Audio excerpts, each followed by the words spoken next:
تم کچھ اور لوگ ایسے بھی پاؤ گے جو یہ چاہتے ہیں کہ تم سے بھی امن میں رہیں اور اپنی قوم سے بھی امن میں رہیں، لیکن جب فتنہ انگیزی کو بلائے جائیں تو اس میں اوندھے منہ گر پڑیں۔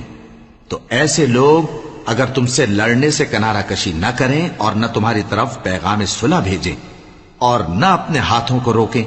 تو ان کو پکڑ لو اور جہاں پاؤ قتل کر دو، اور انہی لوگوں کے مقابلے میں ہم نے تمہیں کھلی چھوٹ دے دی۔ اور کسی مومن کو شایع نہیں کہ دوسرے مومن کو مار ڈالے مگر غلطی سے ایسا کر بیٹھے، اور جو غلطی سے بھی مومن کو مار ڈالے تو وہ ایک مسلمان غلام آزاد کر دے اور مقتول کے وارثوں کو خون بہا بھی دے، مگر یہ کہ وہ معاف کر دیں۔ پھر اگر مقتول تمہارے دشمنوں کی جماعت میں سے ہو اور وہ خود مومن ہو تو صرف ایک مسلمان غلام آزاد کرنا چاہیے، اور اگر مقتول ایسے لوگوں میں سے ہو جن میں اور تم میں صلح کا عہد ہو تو وارثان مقتول کو خون بہا دینا اور ایک مسلمان غلام آزاد کرنا چاہیے، اور جس کو یہ میسر نہ ہو وہ متواتر 2 مہینے کے روزے رکھے۔ یہ کفارہ اللہ کی طرف سے قبول توبہ کے لیے ہے، اور اللہ سب کچھ جانتا ہے، بڑی حکمت والا ہے۔ اور جو شخص کسی مسلمان کو قصدن مار ڈالے گا تو اس کی سزا دوزخ ہے جس میں وہ ہمیشہ جلتا رہے گا، اور اللہ اس پر غضبناک ہوگا اور اس پر لعنت کرے گا، اور ایسے شخص کے لیے اس نے بڑا سخت عذاب تیار کر رکھا ہے۔ مومنو،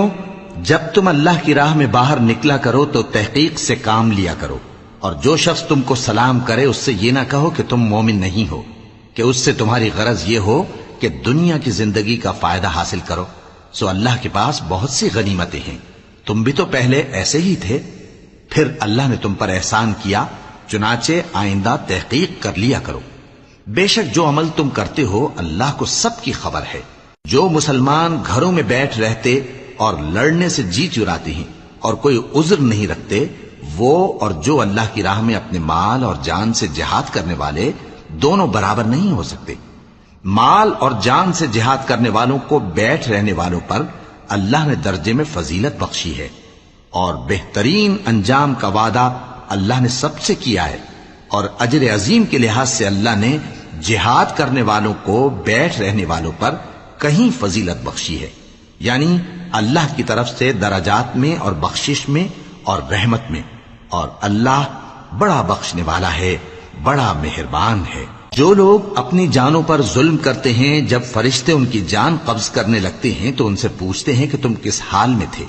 وہ کہتے ہیں کہ ہم ملک میں عاجز و ناتواں تھے۔ فرشتے کہتے ہیں کیا اللہ کا ملک فراخ